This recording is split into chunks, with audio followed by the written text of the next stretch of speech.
వక్రతుండ మహాకాయ సూర్యకోటి సమప్రభా నిర్విఘ్నం కురు మే దేవా సర్వకార్యేషు సర్వదా. గురుబ్రహ్మా గురుర్విష్ణుః గురుర్దేవో మహేశ్వరః గురు సాక్షాత్ పరబ్రహ్మ తస్మై శ్రీ గురవే నమః. తస్మై శ్రీ గురవే నమః.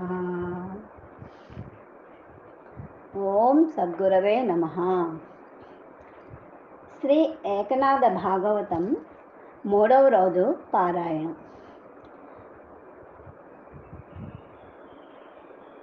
ఓం తత్సత్. శ్రీకృష్ణ ప్రసన్న. ఓం శ్రీ సాయినాథాయ నమః. శ్రీ ఏకనాథ భాగవతం 1వ అధ్యాయం. 1వ అధ్యాయంలోని 1 నుంచి 50వ ఓవి వరకు. శ్రీ గణేశాయ నమః. శ్రీ సరస్వత్యై నమః. శ్రీ గురుభ్యో నమః. శ్రీ దత్తాత్రేయాయ నమః. శ్రీ రుక్మిణీ పానురంగ్యాభ్యా నమః. ఓం శ్రీ జనార్దనాయ నమః.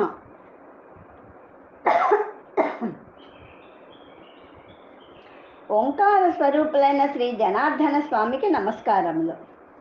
ఓ సద్గురు జనార్దన, మీ స్వరూపంలో ఆద్యంతాల కల్పన సంభవించదు. అలాంటి మీ చరణాలకు నేను నీవు అన్న భావన యొక్క భావాన్ని వదిలేసి తరంగసాగరంలాగా నమస్కారం చేస్తున్నాను. శ్రీ ఏకదంత గజానన, నీకు కూడా నేను నమస్కరిస్తున్నాను. ఇప్పుడు నీవే ఏకాత్మకతతో ఏకలోనే అనేకత్వాన్ని చూపించినప్పటికీ అద్వైతం అనేది పోదు. నీలో సకల చరాచర ప్రపంచమంతా ఉండడం వల్ల నిన్ను లంబోదరుడు అంటారు. అందువల్ల అందరికీ నిజమైన ఆప్తుడివి నీవే. ఎవరు నిన్ను దర్శిస్తారో వారి సంసారం సుఖిస్తుంది.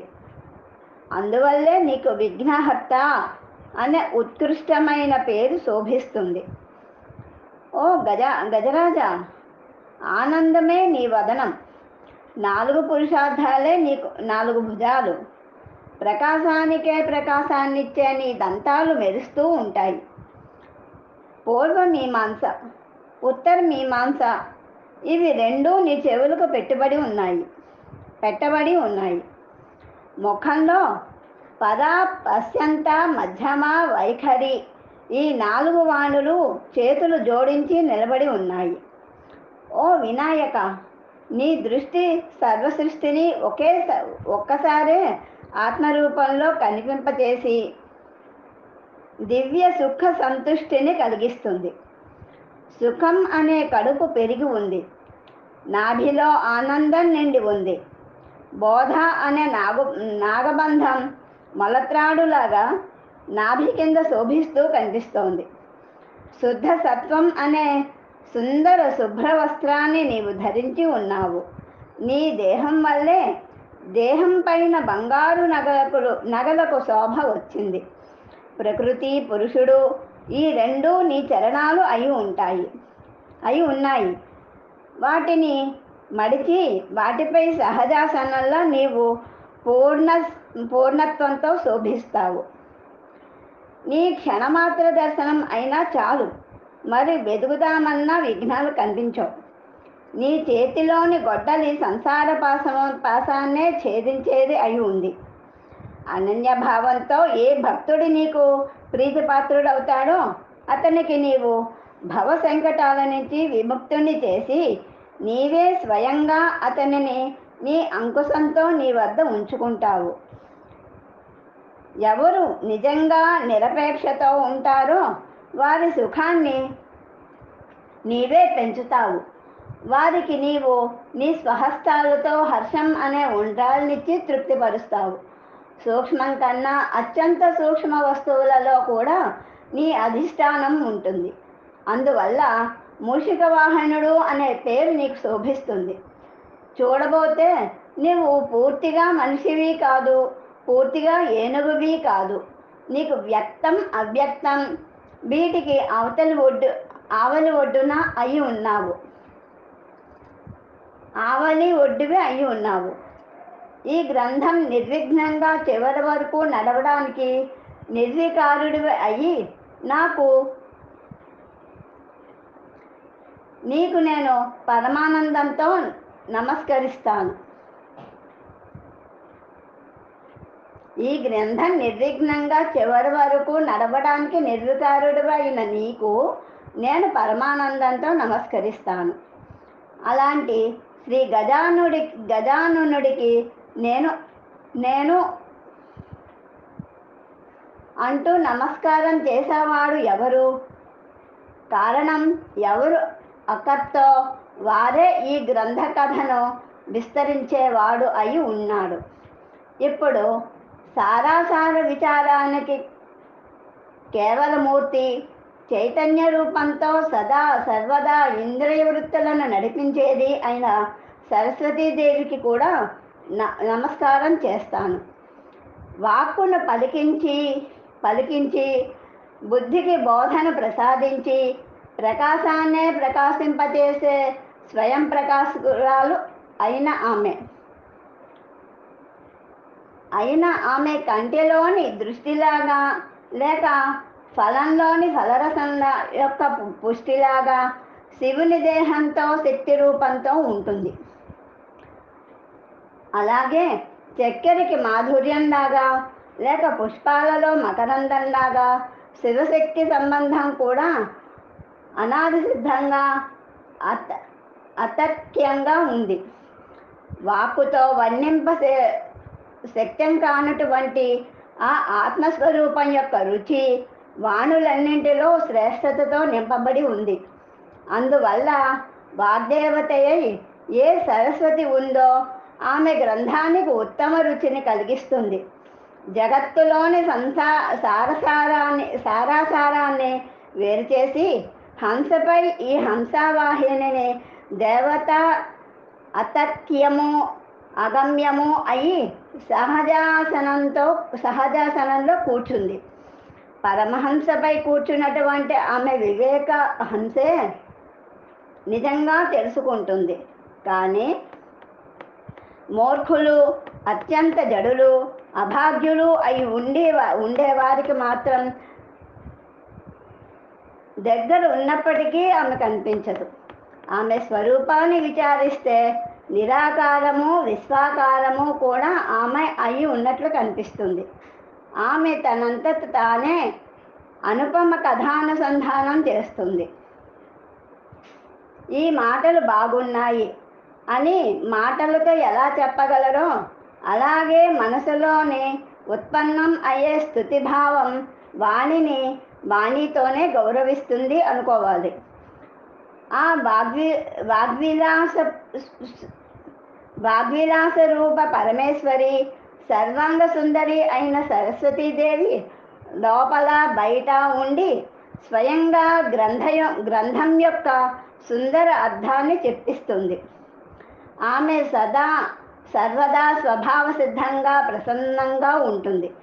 అందువల్ల ఈ నిరూపణకు అందం పెరిగినప్పటికీ ఆమె నాలో వక్తృత్వపు అభిమానాన్ని పెంచలేదు. ఈ వాగ్దేవతా స్తుతి వాణితోనే చేయబడుతుంది. అందువల్ల చిత్తంలో ద్వైత సామాగ్రిని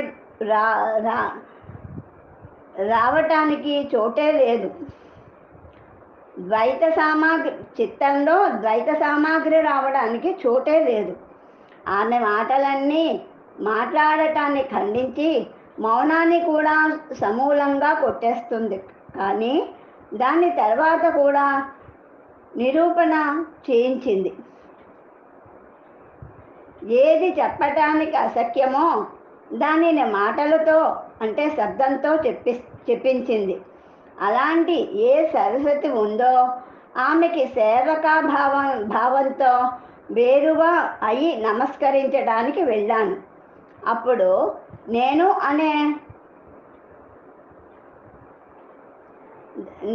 అనే దానితో పాటు పరావాణి కూడా కుంటుపడింది.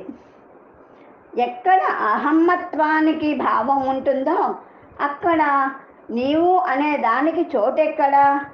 అలా అయినప్పటికీ ఈ విషయ ప్రతిపాదనలో ఒక అతత్య ప్రసాదాన్ని ఆమె నింపేస్తుంది. సముద్రంలో అలలపై అలలు ఎలా లేస్తూ ఉంటాయో అలాగే ఇక్కడ ఆత్మస్వరూపంపై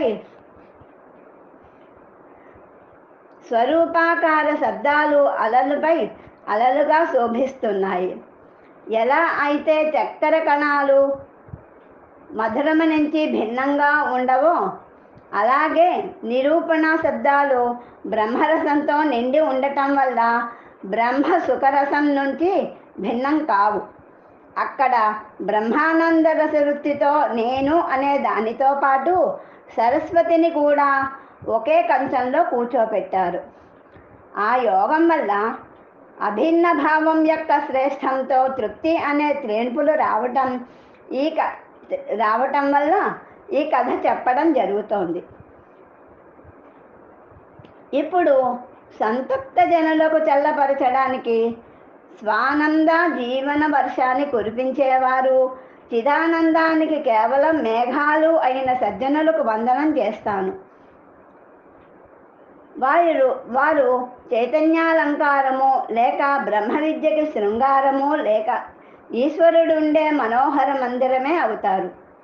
వారు బ్రహ్మ వస్తువుకి నివాస స్థానం లేదా సుఖానికి పూర్ణ ఉల్లాసం లేక విశ్రాంతిగా ఉండటానికి పూర్ణంగా నమ్మకమైన చోటు అవుతారు. లేదా వారు భూతదయకు సాగరం, కరుణకు పుట్టిల్లు లేక స్వానందాన్ని గౌరవించే నిర్గుణం యొక్క సగుణ అవయవాలే అయి ఉన్నారు. లేదా వారు కంటి దృష్టి లేక దానిని కూడా చూడగల పుష్టి అయి ఉన్నారు. వారి చరణాంగుష్ఠాలలో సంతృష్టికి కూడా తృప్తి లభిస్తుంది. అలా వారు ఎవరి వైపు చూస్తారో వారి భవసంకటాలు దూరం అయిపోతాయి. వారి కళ్ళ ముందు పరబ్రహ్మ తనంత తానే ప్రకటమవుతుంది. వారు ఈ సాధనా చతుష్టయం యొక్క కష్టాలలో లేదా శాస్త్ర చాతుర్యం యొక్క విలాసాన్ని చూడరు. ఒక విశ్వాసం ఉంచితే చాలు, వారిని స్వయంగా జ్ఞాన ప్రకాశకులుగా చేస్తారు. వారు ఎప్పుడూ జగత్తులోనే ఉంటారు. ప్రతి ప్రాణిలో దృష్టిలో పడతారు. కానీ వికల్పాల వల్ల మనుషులు మోసగింపబడి నాసికత్వంతో వారు లేరు అని అంటారు.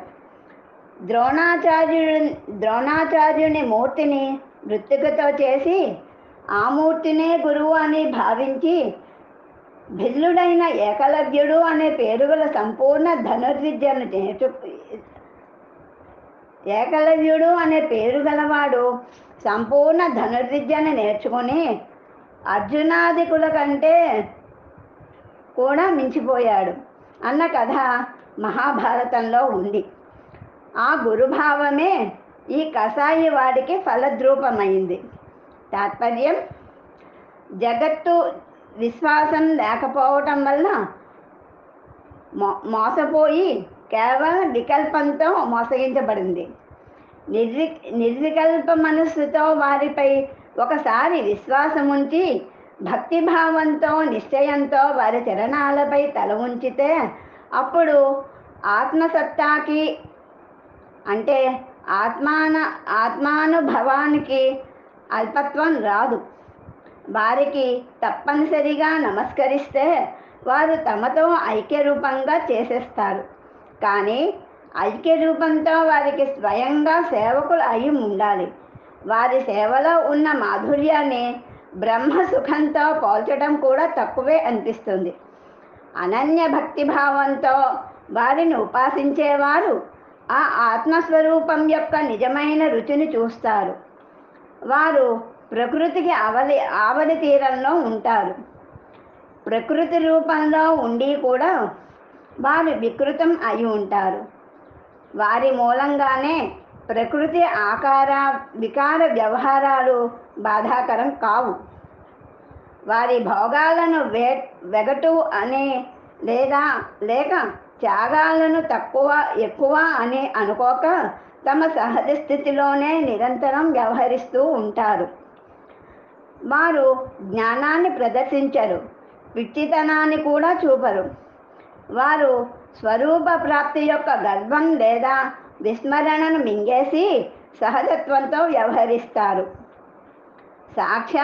ఆత్మసాక్షాత్కార సమయంలో ఉద్భవించిన ప్రేమ తరంగాలు దేహంలోనే కరిగిపోయి అలా ఆ సమయంలో విలక్షణమైన ఆనందంతో విస్మయాన్ని కూడా మర్చిపోతారు. ప్రపంచము పరమార్థము ఒక్కటే అయిపోతుంది. కానీ అలా అయిన విషయం కూడా వారికి గుర్తుండదు. ఓం శ్రీకృష్ణ పరబ్రహ్మణే నమః.